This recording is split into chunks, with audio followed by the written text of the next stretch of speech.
ये जो दामोदर अष्टक का मतलब क्या है, कार्तिक मास का महात्म क्या है, इसके बारे में थोड़ी चर्चा करेंगे। 10-15 मिनट अभी है हमारे पास, थोड़ा हम भी लेट आए हैं तो थोड़ा लाइट जला दो सारी ना।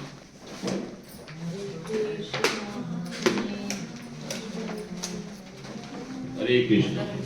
कहते हैं कि जो पुरुषोत्तम मास है, पुरुषोत्तम मास 3 साल के बाद एक बार आता है, लेकिन जो कार्तिक मास है ये हर साल में एक बार आता है।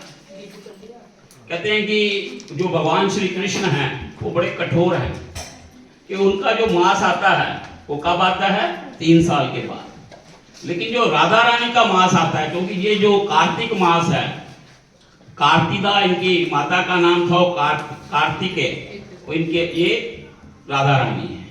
तो कहते हैं कि ये जो मास है ये किसका मास है, राधा रानी का मास। पहले भी हमने बताया था कि हम लोग किसके भक्त हैं, राधा रानी के भक्त हैं। इसलिए ये हर साल में एक बार आता है।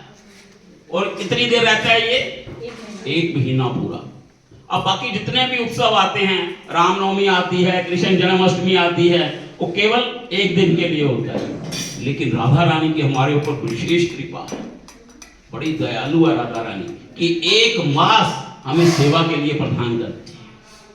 और कहते हैं कि इस 1 मास में जो व्यक्ति, आगे इसका वर्णन आता है, कहते हैं कि पद्म पुराण में इसके बारे में लिखा गया है। ये जो दामोदर अष्टक हम पढ़ रहे थे ये पद्म पुराण में दिया गया है। तो ये किसने बोला है, ये सत्यव्रत मुनि ने। लेकिन ये सत्यव्रत मुनि ने इसकी रचना नहीं की, केवल क्या किया है, इसको केवल बोला है। इसलिए कहते हैं जिस प्रकार भगवान प्रकट होते हैं, मतलब कि जैसे एक माध्यम के माध्यम से, जैसे भगवान श्री कृष्ण प्रकट हुए यशोदा के माध्यम से और देवकी के माध्यम से, और भगवान राम प्रकट हुए कौशल्या के माध्यम से। इसी प्रकार ये जो दामोदर अष्टक है ये ऑलरेडी पुराणों में है, लेकिन ये उदित कब हुआ, सत्यव्रत मुनि के माध्यम से। इसलिए ये जो है, जैसे भगवान प्रकट और अप्रकट होते हैं, उसी प्रकार ये दामोदर अष्टक जो है ये भी प्रकट और अप्रकट होता है, और किसी के माध्यम से भगवान इसको पुनः प्रकट करते हैं। तो आगे कहते हैं कि जो दामोदर अष्टक है, ये अष्टक क्यों बोला गया है इसको, क्योंकि इसके अंदर 8 श्लोक हैं। जैसे हम चैतन्य शिष्टाष्टकम बोलते हैं, उसमें भी क्या है, अष्टम मीन्स 8 श्लोक है, इसलिए इसको अष्टक बोला गया है। और क्यों, क्योंकि दामोदर मास होने के कारण इसको क्या बोला गया, दामोदर अष्टक। स्त्रोत क्यों बोला गया है, कहते हैं कि जो स्त्रोत इसलिए बोला जाता है क्योंकि ये स्वयंभू होता है, ये अपने आप प्रकट होता है, ये किसी के द्वारा प्रकट नहीं होता। जैसे ब्रह्मा जी को भी कई बार स्वयंभू बोला जाता है, ये स्वयं प्रकट होते हैं। तो इस स्त्रोत को भी, दामोदर स्त्रोत को भी स्वयंभू बोला जाता है। इसलिए इसके कार्तिक महात्म में, मतलब पद्म पुराण में इसका एक श्लोक आया है। कहते हैं कि परदीप प्रबोधनात् सुगतिश्च, कहते अगर कोई परद्वीप या दूसरे के द्वारा, इसमें पहले श्लोक आता है, इसके पहले पद्म पुराण में आता है प्रियते हरि ईश्वरा, हरि ईश्वर। कहते कि जो भगवान हरि को सबसे ज्यादा प्रिय है, क्या प्रिय है, ये दामोदर मास। कहते कि परदीप प्रबोधनात्, कहते इस मास में जो दीप जो है उसको केशव जी को, राधा दामोदर को ये अर्पित करता है, सुगतिश्च, उसको सुगति प्राप्त होती है। तो आगे कहते हैं कि ये भी पद्म पुराण में दिया गया है, दामोदर अष्टकम नाम स्तोत्रम दामोदर अर्चनम नित्यम दामोदर आकर्षति पठेत सत्याव्रत उदितम। कहते ये जो उदित हुआ है, जो प्रकट हुआ है, ये किसके द्वारा प्रकट हुआ है, सत्याव्रत के द्वारा। दामोदर अर्चना, कहते दामोदर नाम के ये स्त्रोत यदि कोई कार्तिक महीने में कोई गाता है केवल गाना नहीं, गाने के साथ साथ क्या करता है, दमोदर अर्चना, उसके साथ दीप के साथ उनकी पूजा भी करता है। केवल गाता नहीं है इस अष्टम को, साथ में क्या करता है, दीप के साथ उनकी अर्चना भी करता है। और क्या करता है, नित्यम, ये नहीं कि एक दिन, हर रोज, नित्यम, पूरा पूरा महीना इसको नित्यम करना है। और उसके कहते हैं दमोदर, क्या होगा उसके बाद जब नित्यम हम करेंगे, कहते हैं दमोदर आकर्षति, उसके बाद क्या होगा, भगवान हमारी तरफ आकर्षित हो जाएंगे, अट्रैक्ट हो जाएंगे। जब भगवान हमारी तरफ आकर्षित हो जाएंगे तो क्या होगा, भगवान की जो दृष्टि है वो हमारे ऊपर पड़ेगी। जब भगवान की दृष्टि हमारे ऊपर पड़ेगी तो क्या होगा, तो हमें किसी चीज की कोई समस्या नहीं रहेगी। इसलिए आगे श्लोक में कहते हैं, कहते धृतेन दीपिका यस्य तिल तालेन पापुना ज्वलते मुनि शार्दूल अश्वमेघेन तस्य किम। कहते कि ये जो धृतेन मींस घी, गाय के घी का होना चाहिए दिया, और किसी के नहीं। ये भी बताया कि किसका दीप होना चाहिए, धृतेन दीपिका यस्य तिल तलेन वापुना, या तो तिल के तेल का, और सरसों के तेल से नहीं करना है इसको। ये पद्म पुराण में लिखा गया। ज्वालते मुनि शार्दूल, कहते कि जो मुनि हैं शार्दूल अश्वमेघेन तस्या के, कहते जब व्यक्ति ये जो दीप है देसी घी का या तिल के तेल का भगवान के ऊपर ऐसे अर्पण करता है, तो वो क्या कर रहा है, हाँ, जितनी बार वो घुमाता है उतना वो क्या करता है, अश्वमेघ यज्ञ कर रहा है। अश्वमेघ यज्ञ किसने किया था, युधिष्ठिर महाराज। हाँ, तो इतना कॉस्टली होता है वो यज्ञ कि इतना वहां पर खर्चा होता है, लेकिन भगवान कह रहे हैं पद्म पुराण में, जो दीप के साथ ऐसे घुमाता है वो हर जितनी बार घुमाएगा उतना उसे अश्वमेघ यज्ञ का फल प्राप्त हो जाएगा। तो उसके बाद फिर बोलते हैं, कहते हैं कल्प कोटि सहस्त्राणि निमिषेद अद्वैन दीपस्य, कहते कि अगर जो जिसने सहस्त्र कोटि कल्प, मतलब ब्रह्मा जी के एक दिन को एक कल्प बोला गया। एक कल्प कितना बड़ा ब्रह्मा जी का, 1000 चतुर्युग। वो कहते हैं इतने ज्यादा सहस्त्र, मतलब करोड़ों वर्षों तक अगर व्यक्ति कोई पाप करता है, कहते हैं कि कल्प कोटि सहस्त्राणि निमिषे अद्वैन दीपस्य कल्प कोटि सहस्त्राणि पाप कानि बहुनापि, कहते कि अगर इतने बहुत सारे उसने पाप किए हैं, निमिषे दीपस्य, अगर वो दीप भगवान को अर्पित करता है, विले जानती कार्तिक के महीने में अगर वो दीप दान करता है तो क्या उसके करोड़ों जन्मों के पाप क्या हो जाते हैं, सारे नष्ट हो जाते हैं। लेकिन ये प्रतिदिन करना होगा, ये नहीं कि एक बार किया, उसके प्रतिदिन इसको करना होगा। फिर आगे कहते हैं, कहते हैं श्रीनु दीपस्य महात्म्यम कार्तिके केशव प्रियम, कहते हैं कि जो ये कह रहे हैं कि पद्म पुराण की कि सुनो कार्तिक की महिमा, कहते दीपस्य महात्म कार्तिके केशव प्रियम, ये केशव को बहुत प्रिय है। ये जो कार्तिक मास है ये क्या है, केशव, केशव मींस कृष्ण, ये कृष्ण को बहुत प्रिय है। और कहते हैं केशव प्रियम, ये कृष्ण को बहुत प्रिय है जो कार्तिक के महीने में दीप दान करेगा। दीपेन, जो कार्तिक के महीने में भगवान को दीप दान करेगा, ये भगवान को क्या है, बहुत प्रिय है। कहते विप्रेंद्र ना पुनर्जते भूमि, पुनर्जन्म ना यते भूमि, कहते कि उसको ब्राह्मणों में श्रेष्ठ समझा जाएगा। जितने भी हैं कहते ब्राह्मणों में भी श्रेष्ठ वैष्णव समझा जाएगा, जो उस दिन कार्तिक के पूरे महीने में दीप दान करेगा।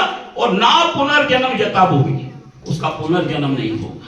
केवल दीप दान से ही हमारा पुनर्जन्म नहीं होगा। इतने इतने योगी तपस्वी कितनी तपस्या करते हैं, इसके लिए ताकि पुनर्जन्म ना हो। लेकिन इतना सरल बना दिया भगवान ने कि जो पूरा महीना कार्तिक का दीप दान करेगा उसका कभी भी पुनर्जन्म नहीं होगा। एक और महिमा बड़ी अच्छी बताई है उन्होंने, जैसे हम लोग श्राद्ध करते हैं पितरों के लिए, बड़ा अच्छा वर्णन इसमें किया गया है। उन्होंने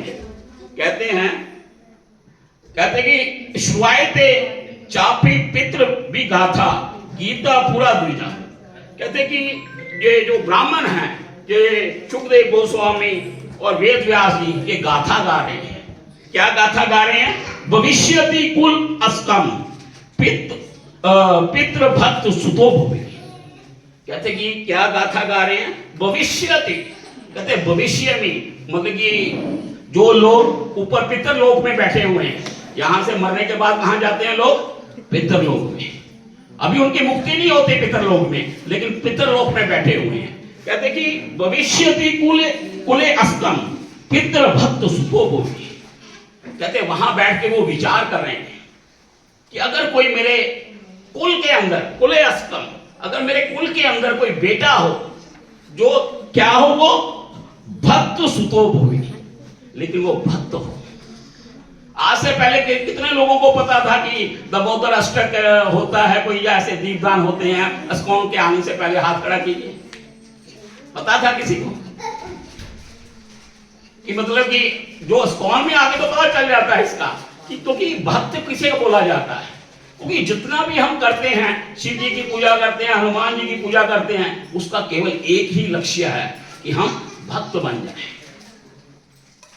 भक्त किसे कहा गया है? जो भगवान के प्रति समर्पित है। इसलिए जो हमारे पितर बैठे ऊपर क्या कह रहे हैं कि जो अगर मेरी फैमिली में, मेरे कुल में एक भी भक्त बन जाए, एक भी भक्त बन जाए, उनको भक्त नहीं बोला गया क्योंकि वो तो इच्छा तृप्ति के लिए जा रहे हैं, हनुमान जी के पास इतना इतना वो करते हैं, शिव जी के पास जाते हैं, कितनी तपस्या करते हैं, लेकिन उनको भक्त नहीं गिना गया।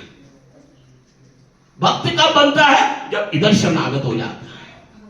इसलिए वो पितर लोग ऊपर बैठे सोच रहे हैं, आपस में बातें कर रहे हैं, जैसे हम बातें कर रहे हैं ना, ऊपर पितर भी लोग बातें कर रहे हैं। क्या कह रहे हैं? कहते भविष्य भी कुले आस्तम, कि मेरे कुल में कोई ऐसा पुत्र पैदा हो जाए या पुत्र का पुत्र पैदा हो जाए।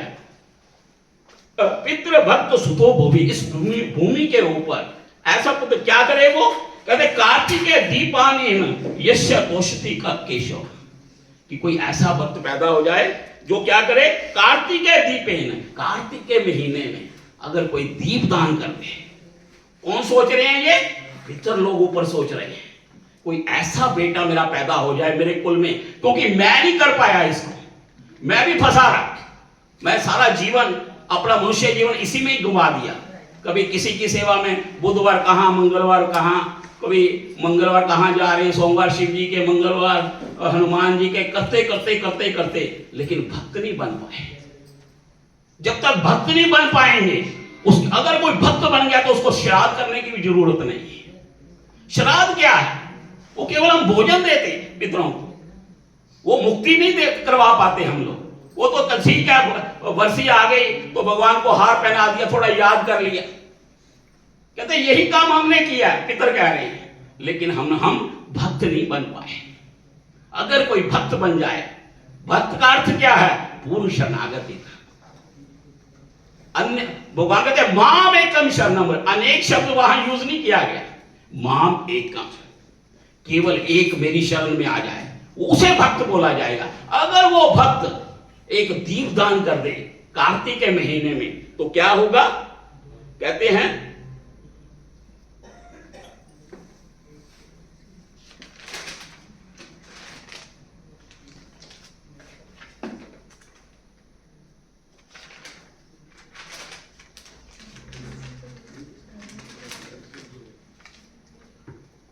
लिखा है मुक्ति प्रस्या है, कि उसकी क्या हो जाएगी? मुक्ति प्राप्त हो जाएगी। अगर एक भी भक्त कार्तिक के महीने में, भक्त की बात हो रही है, अनेकों की बात नहीं हो रही जो सोमवार मंगलवार सबके बिजी है, जिसके जो एक भक्त है केवल मेरी शरण में है, एक बार भी अगर दीपदान कर देता है कार्तिक के महीने में, कहते हैं नूनम प्रसाद चक्र पानी, एक भगवान का एक नाम भी है चक्र पानी, तोष्यति, वो प्रसन्न हो जाते हैं। तोष्यति मीन्स प्रसन्न हो जाते हैं। एक भी अगर बच्चा जो भक्त है, भक्त बन जाए, वो अगर एक बार भी दीपदान कर देता है तो उससे क्या होंगे? चक्र पानी मीन्स राधा दामोदर कृष्णा प्रसन्न हो जाएंगे, और वो क्या करेंगे? कहते हैं मुक्ति प्रास्य हमें, कि उनको मुक्त प्राप्त हो जाएंगे, सदा के लिए जन्म मृत्यु से मुक्त हो जाएंगे। लेकिन आजकल के युग में ऐसा होना बड़ा मुश्किल है, लेकिन अस्कॉन वाले लगे हुए अपने प्रयास में भक्त बनाने के लिए, लेकिन लोग बनने को तैयार नहीं, वो अपने को हर समय बिजी रखते हैं। क्योंकि अगर ऐसा हमें ऐसे भक्त बनाने हैं, अपने बच्चों को ऐसा भक्त बनाना है, अगर ऐसे भक्त नहीं बना पाएंगे तो कैसे होगा? ना वो खुद मुक्त हो पाएंगे, ना अपने पितरों को मुक्त हो नहीं पाएंगे। केवल श्राद्ध करने से कुछ नहीं होगा। केवल श्राद्ध करने से हम भी वहीं उनके साथ पहुंच जाएंगे पितरों के पास, वहीं जाके हमारी भी मुक्ति नहीं होगी जब तक भक्त नहीं बने। और भक्त बनना बड़ा सरल है। क्या करना आपने भक्त बन के? केवल हरे कृष्ण महामंत्र बोलिए, हरे कृष्णा हरे कृष्णा हरे कृष्णा हरे कृष्णा कृष्णा कृष्णा कृष्णा कृष्णा हरे हरे हरे हरे राम हरे राम राम राम राम राम हरे हरे। बस इतना करना है। अभी माता जी ने घड़ी दिखा दी है तो टाइम हो गया था, तो अभी हम इसको